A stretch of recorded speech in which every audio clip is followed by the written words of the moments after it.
Pathian ci bai bu kitiu lalpa chu pa kun van ki patkin lalpa chu pa kun la chungla mate khin ama chu pak tawin avan sol chak zo sin ama chu pa kun la ase pai zo sin le ama pa kun paw cha kitiu happy na danglam ngai lo e happy a kamau ei puipi jingtu kabe ko pathinu tuzan huna hin lapuina lamdang takmai kadongo home crusade program me ni sagi zanin kapanu tunitak mi min vaigun kalasim atop nita painting leipui tunga la thulela ki pol khom ki thedinga hun phale sim pi jikin amas pen in king ke pap tu kang genui lalpa ka theinau atomiti ke hewa izing tamalele nangma keu lakin lapanga keu lakin nangma long ti choi sanga hun phale sim pi ka ki gungal na khelun lalpa program te chi thazelin alo ting zela hiti ke heji kun lamin lo pi choi san king avelin ki pak tu kang genui Tuzan hunain le la chanchin pha gen tu ding ka pastor doyum taku reverend Lalrinliana hi lalpa ma thakau thing thon Pawl in lang thil tu te le alasim tu te zo singai tu te zo sia dinga thakau lam mal zol na ka dot na kum hi thene dingin gen tu lengai tu te a dingin lalpa lamal zol na khong dat pi ki te hi yechun lalpa la ka hung sako la pa na la mangah nang ma khong pak na le nang ma to kong ki pol khom le ding zo siteo hin le nang ma ki choi sangin la lalpa ka program lo ting ta kamang zo thei ding la khuta ki bop second la pan pina kalal pa to tak jesu min ka don hi amen kupon bak ngai tha somiti no igen taksa golun det ni sagi mei kumsang le som ni apat nitalam dak sagi pat khan Manipur area home crusade program hipi alen jekin ki khop chol tak di hi home crusade program hi pat ding ti in thupu again home ala hi ti chun akipana lalpa ni ma pui pi ka tunita tingin lapui tu ding te chule cameraman te ta helang sound lam record ball tu te ta helang Thugentu te ta helang thil tu te mun chum gam chum pata la thil tu te le in ko na sung kon ki khop na ala manga ala sim tam ta ke mui ti ki he jikola program loting taka e pui tu pathin king in avel ki pang thu gen hen la ko chomi pi te ni ngai kho pui ti ki he jik chun tu zan hun ting in le i Crusade program hi achi thatawa loting taka umei ti he jikin le thil tu te zo si chung na velin ki pak thui ge na tunita he top zan a he jing tamalele pathinin le matie le jigol program him ki sai to zel ding jikin ko chomi pi te le thil tu te zo si alangai chang zel la pathin thule la ki pol khom zel ding in le ni ki chil hen la to hin pathin thu ngai thang lam lu to din ki sai ti no pathin thu gen pik tu ding Lalrinliana Khanglai bil tu pastor a he chule Central Khristian Khanglai Pawl Leader ilai jing he ti kha imak ki he sakson hi hen la ama pathin ki thu pina chang hun man tam tak lo dingin ko taw ai Pathian Thu alangai tha hitiu Jacob Bungli Changiet Jacob Bungli Changiet Pathian Thu nai un tichun aman le un nai na sam sum sagi le thum chang sum ni le get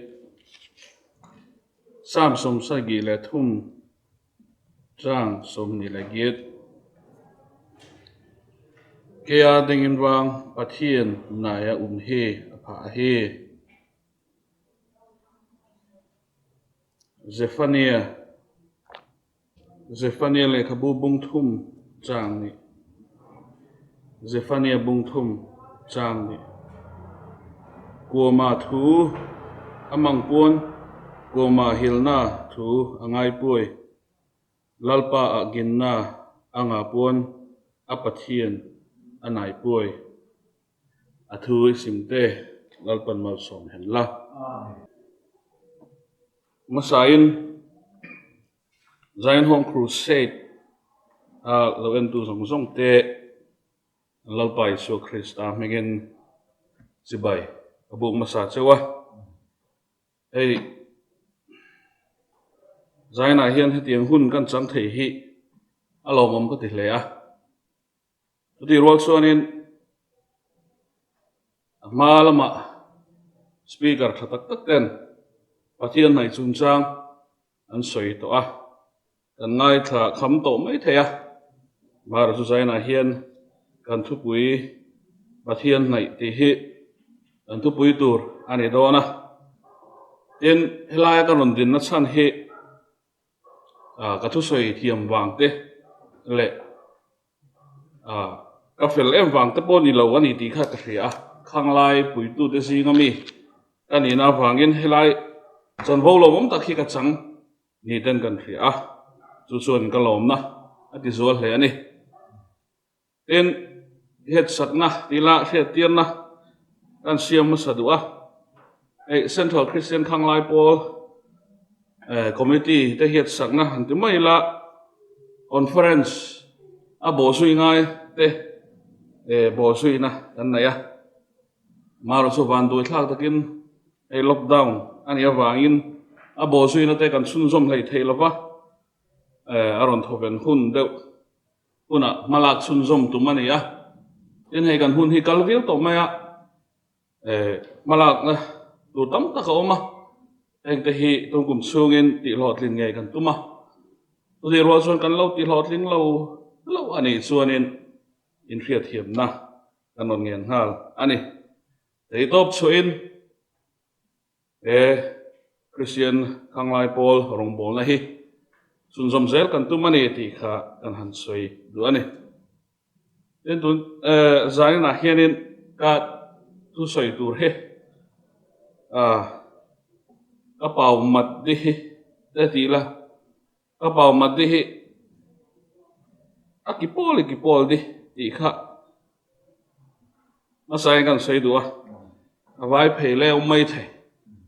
den mi zo pau le pang mai thai ko deng chu ani do la ni ke ma pau big pau chum hi ka nei je chu karon man tur ani ti kha kan soi du ni hey kan thu pui hi an ena Pathian Nai ti ni Pathian Nai ti hi thil pha bol lama he thil pha bol lama he thu pi hi ka thu pi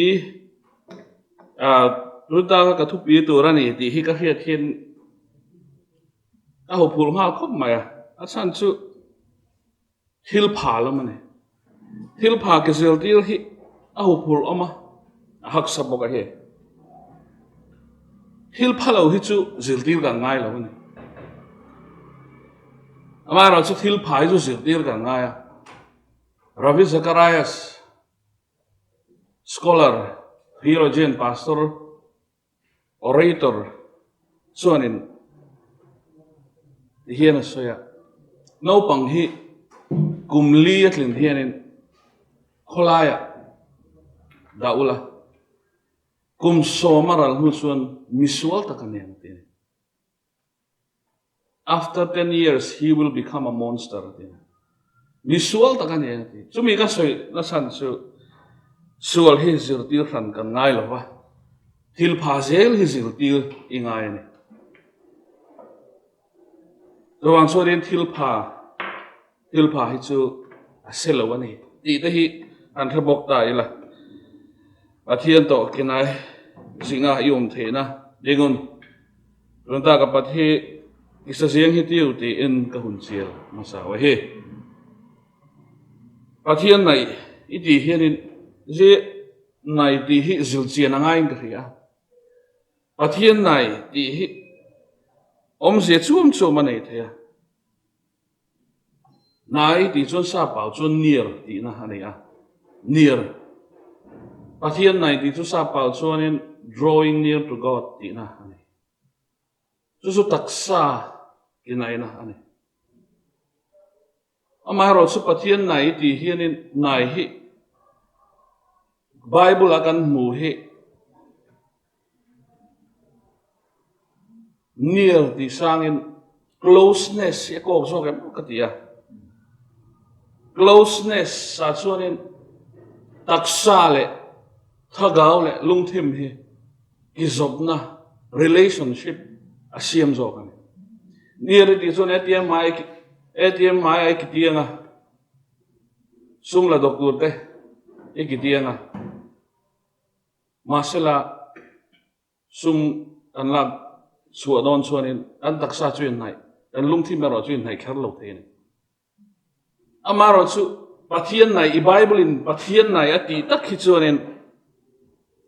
having a close relationship with God ati dane Pathian to kinai jing taksa le ru in nai na ki pol na thu tak Pathian to ki zop na thu tak nei na hi a he Pathian to lendun na nun he ni example a simple thei pe na ka gen nop chu hey nu le pa hi kan ria nu ta chuanin fa kan nei chuanin kan fa te hian min zui thei ni nu chu azui char char thei a thil ti na pi nga zui tu ma a kal na pi nga zui tu ma ina om na pi nga khana zui thei ni chu Pathian Nai again chian thiam dan pen chuani khoya po zui khoya po Pathian to kinai zinga khoya po Pathian ne na du na he Pathian to len dun na he Pathian Nai ti je chu nei ka ria Pathian to ki len dun na Pathian to kinai na ti hi kalung thima hu dan chu ti hi ani a adam le evi eden huan boro kha kalung thima se ka Pathian to len dun na ti hen suala ki pu ma kha Pathian to ki thu gual takin anomani Pathian to ki sopna thiang takan ne ya lim na omani anop di dan hi ka ngai tu se ka eden huan suala ki pu ma ta dian kha tu ni ti hen om thei sela chu zule kham thei thil bol je ka sung ko boina te om lo tu ten ki khen na thi na wang e lung ngai na te om lo tu ra ne a ten nu le pa unau in hau na te hi om lo wanga gil dam sak ti te boy om lo tu ra ne Pathian na lo pi na noi chon lim takin kan no manga Pathian to kinai zingin kan om don alo ne Pathian thu in thian tho takin kan om don chu eden huan sola ki pu ma khami boro ka chu tun lai Pathian thu thiam zol nei in ti te hianin je eden huan a lai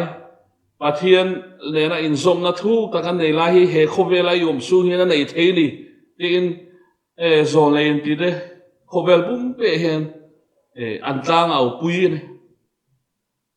inu le pa gin na lamai nu le pa mizoram ange po he tiang thumak pui gen hi anom thri na ne sual na om to lo banga lung ai na te mangan na te om to lo mang bang na zo sia i om to lo win tak sa thila po mal som na Pathian han min vur don ni Pathian amal som na tam tak min vur don he khovela hianin kanom don ani ti kha an soi thri na ne ma se suala ki puk na evile dama imua suala sun mi hing chu kan lo tu to sia tu da tak chon he hi Pathian thil tum ani em ti hi i ngai tu ngai lai chu ta chon Pathian to len dun na tak zo ka chu he khovel lung ngai na he khovel boy na he khovel haksat na solin setanan gamlak tuma thei to basura muna hian ek din nge Pathian to kinai zingin ka om theyang ti hi Pathianin chu ke mani ya siam atum jok chu atum jok chu alo ni sual na gir lo na kara hianin Pathian nen hian ending e len dun na nun hi kan nei the tila hi Pathianina mi khenga atum jok chu ani ending e ma Pathian nen kinai zinga ka om theyang ti hi ti lam zok hi zil tira tum chu ani tulaya chuan thil tam tak Pathian Nai chung chang a hian zil thei awma Pathian Nai emo in ti ma se Pathian ne na in thai si lo hi alo om thei khop mai Pathian ne na in nai nia in fria ma se Pathian ne na in nai si lo hi om thei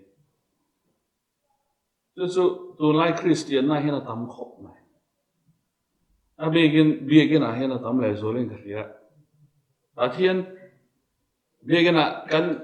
van nal ber ki cheina anal berberin kan kala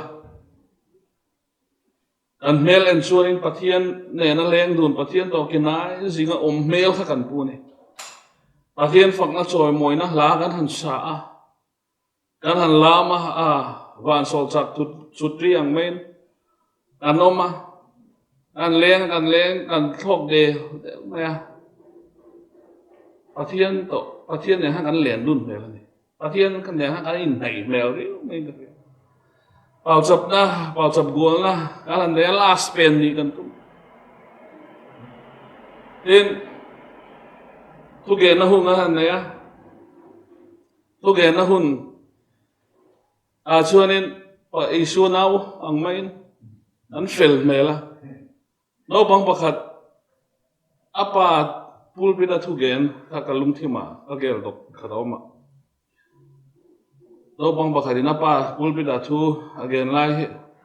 akianga chupa kianga han akianga chupa ne na khan kapa ki pulpita khen om char seo kia ngắt số pa số ngắt tiếng gì pulpit akhian afel mel mà pulpit akhian afel ta cái này mà sẽ in xuống à xuống nó lâu mấy em sĩ tin số số ngày tu nó thui ta cái này này bây giờ là mà số Pathian này là in leng đun Pathian to cái này gì ngà mel cho cần po này amar số bây giờ pon kan số sana kan duam na bein xuống là ba miret hei te tapo nek zo sak vek an dua an chanam kho veng te cái kieng pa to in ngei lo takin kan la sel thawa mi ngai dam thei lo te kan la nei sel mi dang mangai na kan nei lo mi kan soi chia mi soi sel na tur kan songa mi phat lo na ki kan mu thei em min thil tra som ko pakwa ti se atha athil ti sual pakhat kan mu thei em mai ne sumi chu rin Pathian kan mel en dan chuanin Pathian to in nai mel to in kan zel thei tho ne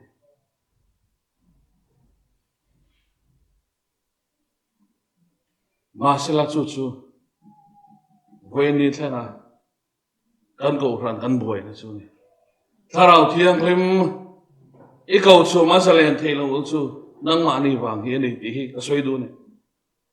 Pathian to in nai mel do si ma se polama Pathian ne in nai na nei si lo ho wang hi ni tharau thiang lim hi kan ko na hi na salen thei lo ba ten cầu chu hi dam na hospital tin kan lo soi thri mi dam takin cầu chu ma chuanin taksa le tharau dam lo den dam na hun na ta nan mang thri mà sẽ hệ mi lem avang te lem chang avang te hianin câu chuom chu dam na kan mang alo ne evangelist pakhatin again ka hian jing khat chu begin hi tharau mi na turan ilo ate begin su Pathian phak le choi moi na hun Pathian thu zil na hun Pathian fiat sian na mun tura ne begen a chuanin hil kan zir lo ne ka gari thau an thun ang do hian gari thau kan thun ang do hian kan in refill na tur ne amar zo tharau mi na tak chu kan ni tin hun man na te kan na thona na sep na mun na te den kan school kai na te đây cần xuống của thế, đây cần thà rau mi nó tụt sọc xuống alo này, đây cần xuống à thà rau mi nó này là bên, cần ní đến nó thà rau mi nó xuống, cần tụm sọc luôn anh này, số Pathian này tắc tên nó cần phụ trì này, Pathian to cái này gì ngã đấy số, đây cần xuống à mấy này là, đây cần Pawl làm à, Pathian to cái này gì anh trì này. Pathian nen hian in nai takin kan ome mani trouble in an tai la Pathian nen hian in nai tai Pathian to ke nai zingin kan ome nge ni Pathian atong hian hat ka hian kan lo gam la ka hian kan lo so I hi in zot ila ka du khop mai Pathian nen leng dun Pathian to ke nai zinga te chu an fiat em mai ni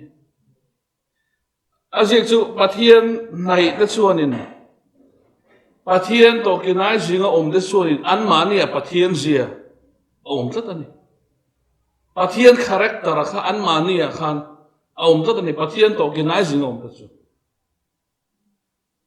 sung ko hen a fiat khop mai ho le cheng ho na chu kan zia kan nu le pa te zia hi kan la du khop mai sung ko hen ho kan cheng hoa kanu zia kapa zia po hi kan la nem khop mai an eu la hianin kanu hianin bethu hi du khop mai e khana tuina ka hello ma se kanu na du vai ka du ve mai ni kapa hian sagil I ho sathin bok sathin I ho du khop aka chu pa chana kan chang pa chan tura kan da to ne Mase kapana duwe mawang khan kepo khan ka du ve ngot mai ni om jesu ka pa character ka nu character kha kan langal mai ni chu ni Pathian to kinai zinga om da chu Pathian character Pathian zi khan mani ya hian alo lang chuk thin ni zaina hian chu zia chu any Khristian da hian kan lan chu dir kan lan chu tir lo thin hi apoi lai chu Pathian zia ke mani ya mi dan an bu lo thin hi apoi thin ka di Khristian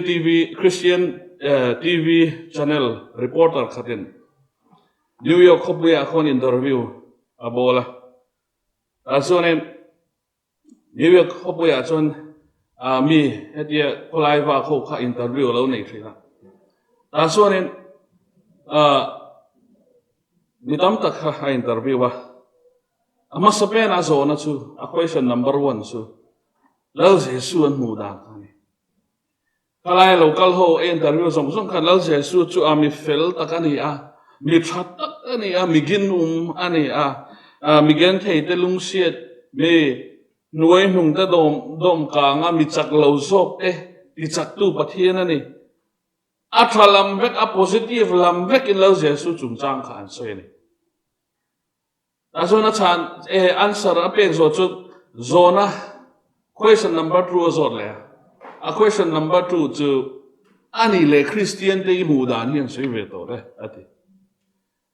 zon a Khristian mu dan suan a Khristian ho chu mi judgmental takan ni a judge mi soi chia ching mi that lo na mu thei em te ni mi dem ching an ni a an bula om te hi nuam lo wa an bula Khristian ho bula sun kan zelen lo ni han ti ni chu khovel mi ten ke ni ring tu hi min mu dan ani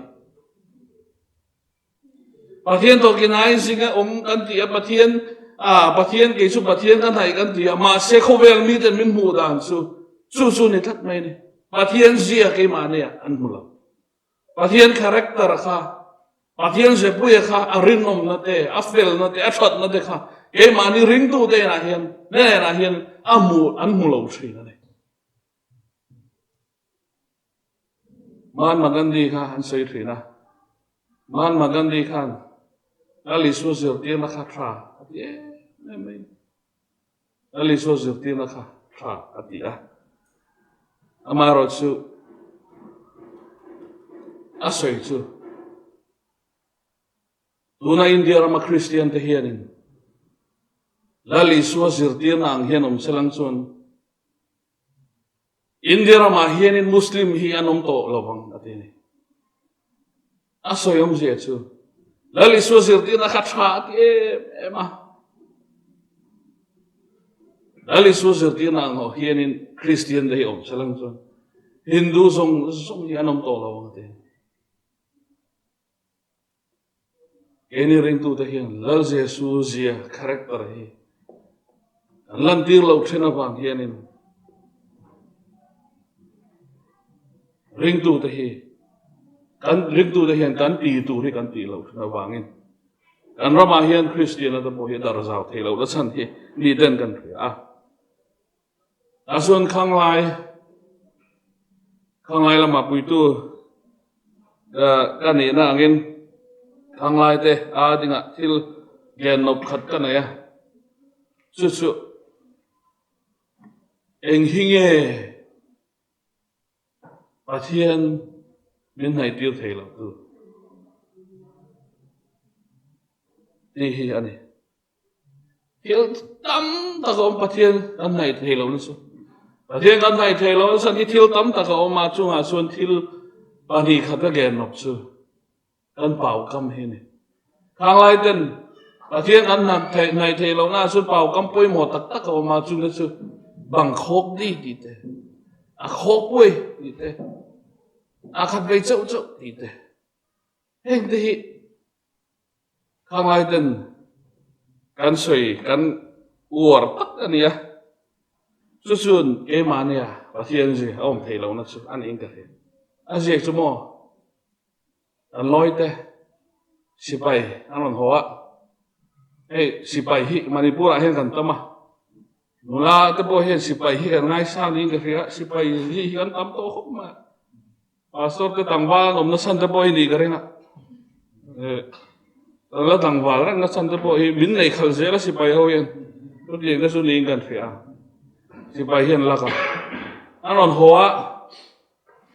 zu a san chi a tui pe chi kha anon po hoa ta te chu khát về chỗ thằng ai tụi tôi nên là khóc với khát về chỗ nó làm gì anh zoom thấy nó khát về khăn nỉ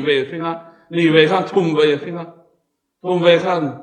thùng về rồi xuân thì khăn để gula rồi ăn lù lệ phạ nó sẵn rồi alo nó mấy thế bỏ hi ăn rằng vào tên cái chuyện cái thấu thấu chút bằng bị na mai này cần xem lo lâu mày anh tị thèm mình hẳn thèm anh tị cho nó hẳn đủ lâu quá mà xem mình hẳn thèm thiếu xuống mang in bỏ sẵn xuống nó thèm thiếu dấu xem mang in nó còn bé cái này xuống cái zoom dấu lâu cái chuyện cái thấu thấu chuyện này ăn luôn té rồi sưởi không ai tha các cần không ai lẽ thì xuống khát về chỗ cần té khát về chỗ sexa ăn tu lu ta khát về xuân nỉ về xuân thùng về thế thì khang đi sẽ là continuation là câu sẽ là tổ bà xuân bà thiên rong bol tu ni chung in kan rai ta om mai ni su Khanglai te nuna kan hu chu a kho puai ti hi a kho ka hi ti hi ka sei du ne social media thì hiện soi tur tắm ta social media ăn lù hay rồi ghen thì tắm piêu mày khát về ni lar do khát boys locker room thì cái bộ hàng tham gia Instagram page ha kami yên cho tu la India ra mình buổi pi này news akan itu lah boys boys locker room di Instagram page ha pong sual na kumriat atang kumsom panga ingkar pong sual ti sacak na sa rape in pong sual na Khanglai te sex na sataka talan ni ti sacak na satakin talan ni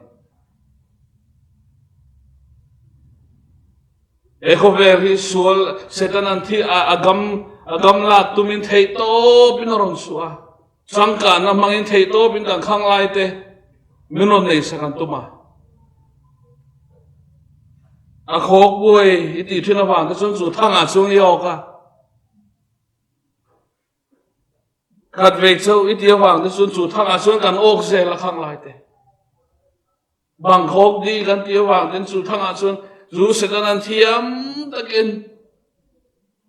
len thiam na chuanin an ok se la ni chu da chuanin ko chuam ta chuanin câu chuom chuan Khanglai te hi kan future ani in base na an lo nei ve sia Khanglai te hi câu chuom khuam te ni Khanglai te hi kan in ma na te ani ti in base nei takin an lo thlir chewa ma se Khanglai zinga lunai boro kan thiir chuanin base na sang lo khop mai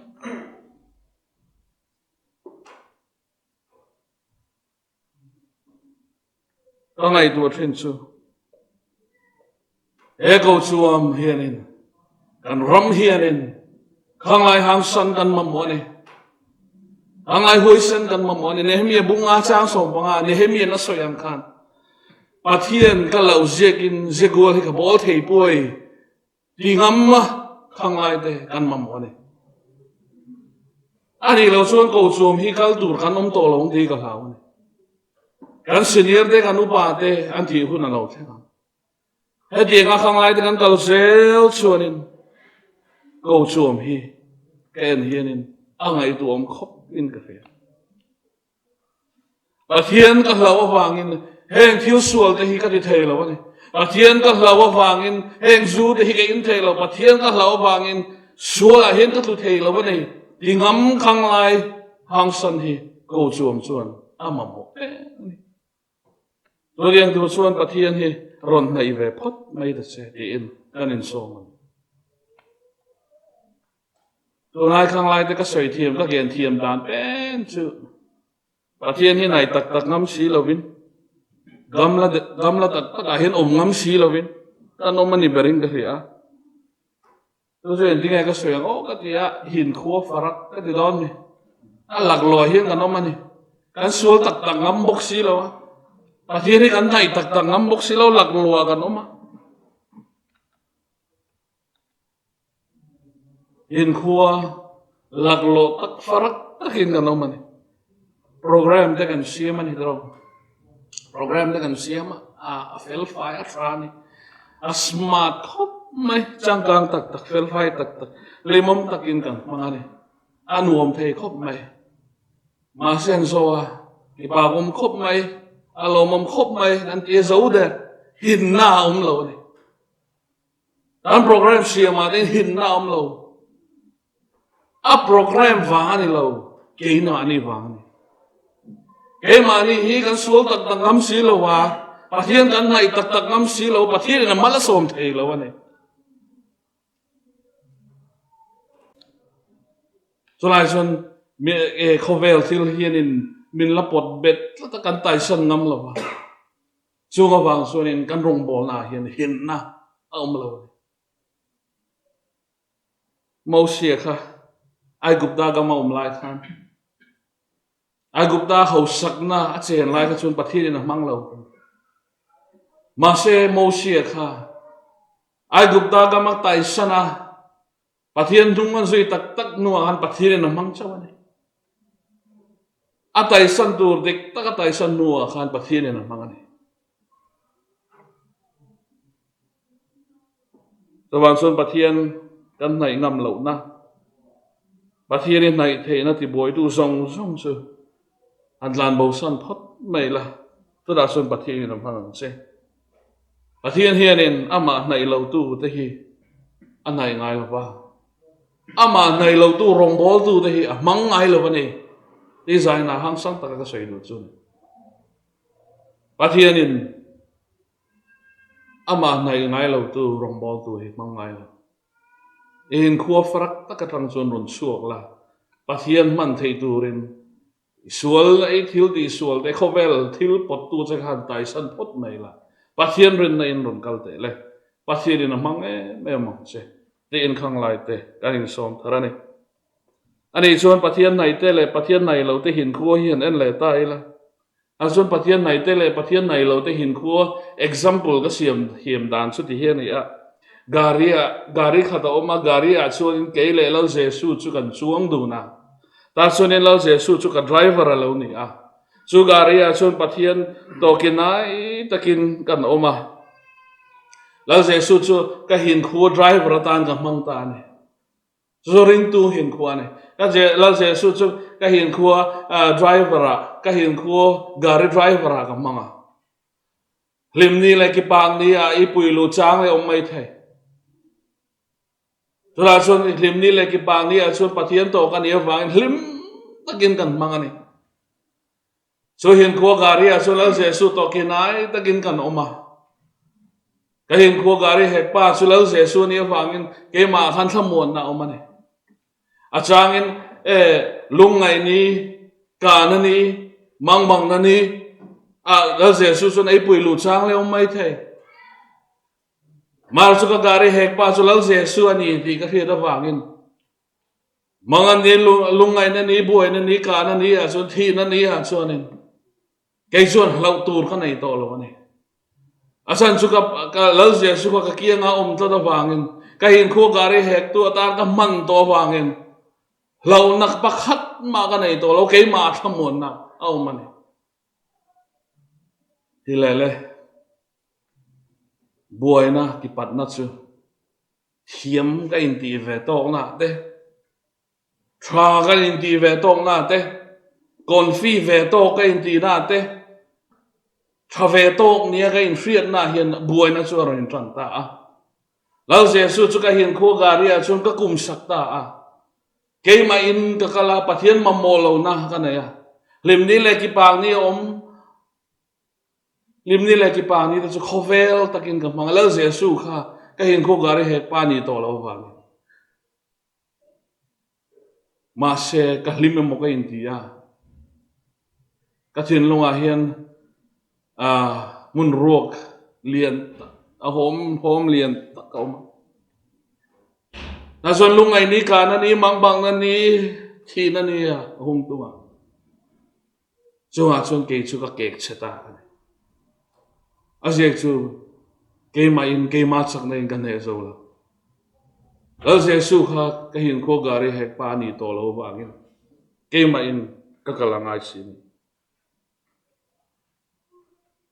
chu wangin zaina hian lo Jesu hi kan hin kho gari he pa ta ni som thar le u abegin hemi hi kan vai kan ma morolin no pangte tle rol te Khanglai te hian i ma mo zuale mo ka tia ei tun lai abikin lockdown na nia COVID-19 ziakin lockdown ho chuam le ki khom thei lo ni mo begin zer lai te hi lungsiat khop me sekul kai thei lo in oma abikin board exam tur page an khong ai thla le sol he in ka ria no pang ho hi an fel ka tia an thu te an oi ka tia biakin kan khara biakin ki khop na hi kan sela sei sel tu hian tam biakin ki khop kan sel chu ati ki khop ngai lo ta kha tur na khan nia complain tam han nia complain khatam mai chu mi zo sun dor kan hang khar le dor khang dor nei te le mi pi te tieng in complain oma sei sel la gen si na tam tak mi dam na oma ma zo no pang ho hi an fela thu hi an oi ka tia sikula hang khar si chu no pang la ma chu complain mong om lo vui nó thu hi om lo re men fel hin ka tia ka soi tum tak chu kan na te kan zir lai te kan future te kan malam hun te hi eng ti nge ni ang ti ngai tu na tam tak ka nei kan nei mai the ni tung kum chu board exam tur kan ti si tung kum chu min ha chu di ka dil don si tung kum chu thil ti tu tam tak ka nei exam pe ka ngai si kum ka los do ni hi ti ngai tu na thil tam tak ngai tu na kan nei ma se tu na hin hi ka soi du ne in kho gari hek pa halal Jesu ni ti kha thei hin lo che in kho gari hek pa kha halal Jesu eng kim ti thei eng chung ro rel tu kan Pathian ni ti hi thei ngai lo chu sab la pakhada chun the one who holds tomorrow is the one who holds my hand ati kan ni tin hun nei tu hi tu na ka kut vuan tu hi ni kan ni tin hun nei tu hi tu na min chel tlat tu hi ni so wang suan in ani hian min om puyanga min kal san don lo min tlan san don lo ni ka kianga hian reng ani ti hin asoy ani so wang suan le hin ko gari hek tu tan hian la Jesu hi lo som ve phot la roi na che khan han kal ve phot la lo har deu ni pon han kal ve phot mai la ti chuan in lo Jesu hi ivon that chuan atai san dik lawang che inak tu I future ra tu he igare hek pa lo Jesu ani so wang chuan in a result hi a cheng ai lo ni Pathian hi ren tla ta Pathian hi beltlak I beltla chuan beltlak Pathian ren tlak Pathian ani zai muang to pa hian a result hi a cheng ai lo ni ti hi zaina hian ka soi thar le do ni chulai chuan in ai Pathian nai thei dan hi thil chum oma le kong ni lampi ni chi hi ge nuama pakhat na chuan Pathian nai chu Pathian อีไหนเทปะเทียนกันไหนโดนส่วนนึงอีตัวยังไงอีเจ๊ยังไงยอมน้ำมันปะเทียนกันไหนอดีตเทแล้วปะเทียนกันไหนดูขันนังหมากอีเจ๊ยังไงอีตัวยังไงสุดท้ายตัดสุว่าปันยังไงปะเทียนกันใบบุหลังเองกันหมัวปะเทียนไหนรู้ตีกันหมัวนี่ติดส่วนอันนี้อันไหนอย่างชูปะเทียนไหนรู้ติดส่วนอันนี้อันไหนอย่างชูปะเทียนเขากันบันไหนอันไหนสุดท้ายส่วนเกี่ยมาเนี่ยปะเทียนส่วนนี้กันเกี่ยมาเนี่ยปะเทียนอาจจะโดนเจ้าเราอดเลยส่วนปะเทียนไหนด่างกองขัดกองตั้มปีออกมากองขัดอมเล็ดชิวลมนั่นนู่นตรงนี้กี่ผ่านเยี่ยมตะกินกี่ง่ายต้มตะกินปะเทียนที่กันไหนตัวนี้ปะเทียนเห็นมิจะปูตะกี้มังไงแล้ววะมิจะปูตะกี้ยังไงเห็นอมไปแล้ววะเนี่ยมิจะปูตะกี้ยังไงไงแล้ววะเนี่ยอีส่วนน่ะโซ่เสียตัวอีเทียนโถเราน่ะโซ่เสียตัวอีจักเราในหาเราน่ะโซ่เสียตัวอามาฮีในตัวเรนปะเทียนเป็นดูวิรานูค่ะZohana akan kan mua wiranu andan lum tur kha suanga sep lum tur kha lau je suma kala lau je suma chuan asuala zong zong an lei buani wirena hian mi pahnia nom ngai ni pakhat zok chu numei o mangaya pakhat chu posalo ngai ni zuda dana chuan numei chau tak lan ani zuda dana chuan numei chu suanga sep lum de ti ani lele posal lam ka chu gen na umlo awang pha o chu pas posal chu iti ni mai the lele wang pha mi lo ni wang pha na khat le umlo aziek chu mo nu mai kha chuan asual na zo sia to atlin lo na afel lo na nen pathian ma nga abok khupa pathian ngai dam na chana ni ma se kho posal kha pathian ma ron kal we lo Pathian ngai dam na chang reng reng lo rowang chuan khanu kha khawiranu khan Pathian ngai dam na a chang ni khawiranu ang khanin kan sual na zong zong nen kan thiang tho zo kan thiang tho lo na zo sia to kan tit lo na zo sia to ka ha zo lo na zo sia to Pathian hi ron nai phot mai la ti chuan Pathian in min lo pom manga kan sual na te min ngai da manga kan thiang hlim to lo na te chu min lo ti thiang hlim anga kan fel lo na te chuan Pathian chu kan ma pui tu Pathian alo ni zel do na ni ti hi zai na hian kan soi du a chapo takin Pathian hi nai thei lo wa ke ngai tom tak le the noi ro takin Pathian hi ipanangu min lo ngai da min lo pom du don ani lal da bida khale imu kha asual na achak lo na afel lo chi ai mu a ke ta ne ro song Pathian nai hi thani Pathian kan nai lo chuanin e khovel a hian ka sual na ka fel lo na tenen Pathian hi kan nai angai ni atin Pathian chuan lo ngai da ma ni tin khan sual kha a zo theina dengen Pathian anai ta zo kan thep na chuam te izo theina dingin Pathian he in hai photang u te in zaina hen den som thar len atom na bera chuanin Zephania bungthum chang ni chawa khanin chu Jerusalem sual na Pathian lungoi lo na imun Pathian nai mong anom lo ni atin Solaya chuan Pathian kha alungoi lo na kha isim chuanin Pathian kha alungoi lo na kha mo mipi te thil ti sual thil bol khila kha Pathian alungoi lo mi lo ne Pathian lungoi lo na zok chu a ho tu te a vai hom tu te a zol nei te a thiam pu te la kha kha ei wange Pathian kha alungoi lo asan su khang mi te khan ne guk na lal du này nâng khát á rồi này ta su anh kia nông dấu lộ á tên thiềm bu ta su thiêu thiêng thâu anh su thiêng thâu lầu dễ là anh su buộc dễ là này tên Pathian đà anh dòng thầy lâu em vài nghe Pathian khá khá mi ta chung à khan lung ngồi lâu cái cho nên mi pi ta này lâu in khang pui tu ta chung à khan lung ngồi lâu cái chun khang hậu tu te vai hòm tu te rồi này te lệ thiềm bu ta khá Pathian guột te ayo Pathian ina du ta ka guột te anh này khá vàng khan Pathian khá lung ngồi lâu rom bung som bathum nan ro rom bung som bathum ma so roi tu ta chu ro rel tu ta chu Pathian ro dan này ti ibu kha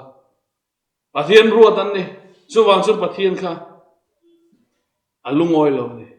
alung oi lo na chu engai mi pi en kol tu an ni a aberam te en kol tu ran ni a ma se aberam en kol tu te kha sual na an tlua ne guk na lal du na mi gen thei te mi gen thei zok te suk gen thei le zel na le zual na te Pathian mun thiêng thâu bọt thì thiêng thâu lầu thì thiêng thâu dấu lầu in anh ông mày các vàng khai lâu dễ Pathian kha lung ngồi lầu này chú ba cả Pathian lung ngồi lầu nó chú mò san an hay gặp mò cái in kiêng ba thiêu tì sual sang in cái u nào ba thiêu tì sual là khan cannabis cái in kiêng ba thiêu azuk ham ain cái u nào ba azuk ham khan cannabis asian suy nghe cặp mang ai vàng in cái u nào ba azuk ham khan cannabis em này chú tiền chú này Pathian khan ăn mang ai em mà vàng khan lại Pathian ruột tên yêu vàng in Pathian khan lung oi lo à ăn nani zai na hian in an ram pui tu te an niang vai hom tu te po kan niang an vai hom tu te hian tu te nge o kan kholal te po ani ange an vi te po ani ange zol nei te a hian in a ko chom rong bol tu te ko chom upa te po kan niang pui thiam te a chon pastor te kan en fiang ai khop mai kan hin khuam ma ta na hian kan vai hom da na hian Pathian hi lung oi kan beram te kan en kol na ko nga hianin Pathian mi te mi pui kan en kol na ko nga hianin ho tu te mi pui te kan en kol na ko nga hian Pathian hi ho tu te chu nga hianin alungoi ke ni chu nga hian alungoi arong bol tu te chu nga hian alungoi kan ti dur he kan ti e zo ta ko Pathian hianin mo kan ram hiti damadua kan rama hian lal berni adua Manipura hian lal se sui choi moe tir adua masela robui thelo na hi enwanga kan helai Jerusalem sual na ang hi kan niam athiam pu te wang hian ni vem ko chom rong bol tu te wang aniam khotang pui tu te wang aniam rorel tu te vai hom tu te wang hian Pathian hi he Manipur chunga hian zalen ta ke om thelo na sani eng wang ke mani wang hi kan lo ni regen kan in zo ngai ne zai na Pathian hian lal la du sia ami bi te hen che na dua kan liam te min ti dam adua kan nat na te min ti dam adua maro chu alo block tu hi mi pi te ne lawin apui tu te hi kan lo ni reng zai na hian kan in zo ngai zai na hian ke mani thawin an taila herong bol na Pathian rong bol na hi apoi mo si hi imu tharang go Pathian thil tum lo block tu kan lo ni so nga chuanin kamuan na khat ka nei chu Pathian hian nang le ke lo hi chu man ro dang anei lo wa Khanglai le ko chom pui tu te le vai hom tu fel tak tak te voi ni thlain kan la nei a Pathian tri mi Pathian hlau tlem te awang hianin Pathian hian voin ni a hian min la hrem lo ni ten hian ka hra thrin robang suanin zaina hianin bal ma khub din ngai lo khanglai tam tak kan la ne ka thlai la muang ani den Pathian hianin arong bol tur hianin ama kan nai hi adua chu ama kan nai na chuanin Pathian hianin nang le ke lo hi chu man tur dang anai lo ani e khobela hian Pathian chuan nang le ke he ram ti dam tur hian mo he ram a hianin alal ram din tur hianin din thar le tur hianin Pathian hian nang le ke lo chu man ru dang anai lo chu wang chuanin Pathian hi nai la Pathian nen hian leng du ni la Pathian in min sol na piang a chuan kal turin ke mani hin bot sai u arong bol tu te anung zui turin om tak ni zel turin zaina hianin kanin cha thar ani ke ta ne ro song Pathian nai ya thani yelal david an soyang khan kan ta na tha ber su e ko bela kan dam chuang ke ma tan le nang ma tan tha ber chu Pathian nai hi ani Pathian in hai thena dal tu zo sia chu tai san la Pathian chu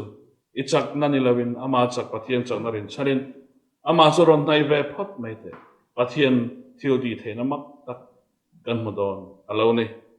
athu kan soi dalal pan kan zatan mal som se Pathian ma ilo trong trai lalpa kan Pathian min mangaya min an kol tu yarong bol tur hian mitling lo te mi fel lo te mi chak lo te mi thiang lim lo te mi tling lo te lalpa nangena min than thren awang hian kan lo mai ne na lom thu kan se lalpa kan Pathian du tak min mangai tu zaina hian lalpa nangma hi kan lo hnai zo lo thin na te lalpa nangma ne na kan len dun na tur dal tu kan lo in siam thin na hian oi te kan lalpa nai min ngai dam la zaina hian lalpa nangma hnai thei turin cái xưa cái mà này cháu chuan chắc na gần này lâu thuyền không ai ta cái lalpa này mình tự chắc thằng lệ la nang mà này nó lên đu na lalpa nang mà này nó lalpa he khovel sual na he khovel boy na he mà chọn thấy tu rin không ai ta cái nang mình tự chắc thằng lệ che zai na hiền lalpa không ai ta cái tharau thiang hem chuan mình tin he mình Pawl thằng lệ la in lama lowen tu zong ta he na không ai ta cái lalpa nang mà này na du na thin lung nei theu turin I tharau thiam min thuam nan le che engi mi thu ni sela engi mai min chandam tu kan lalpa tu ta ki so Khristian men kan di le amen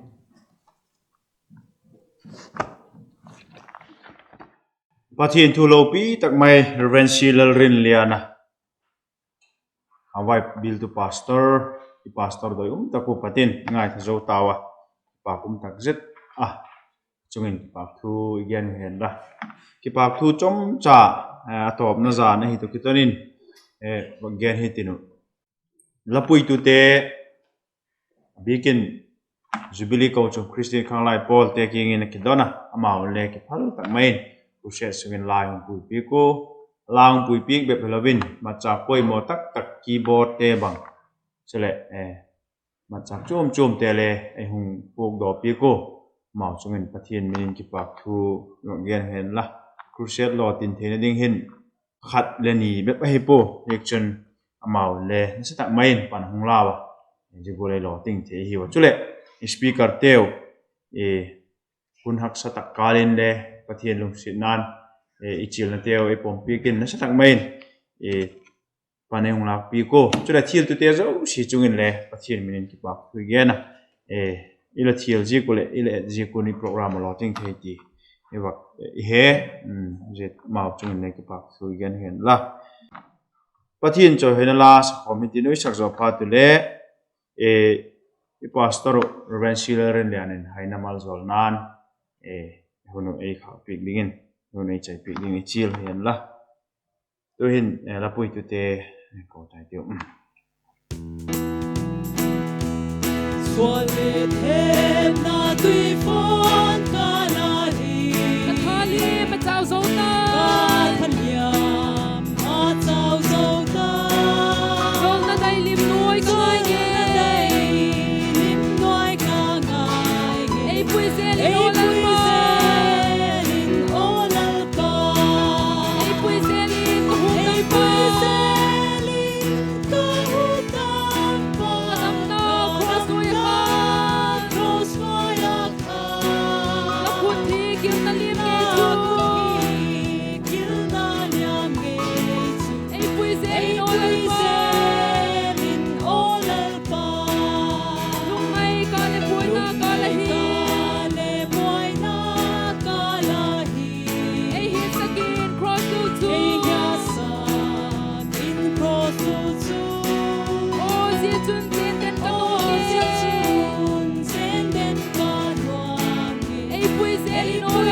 Lalpa isu Krista khoi na te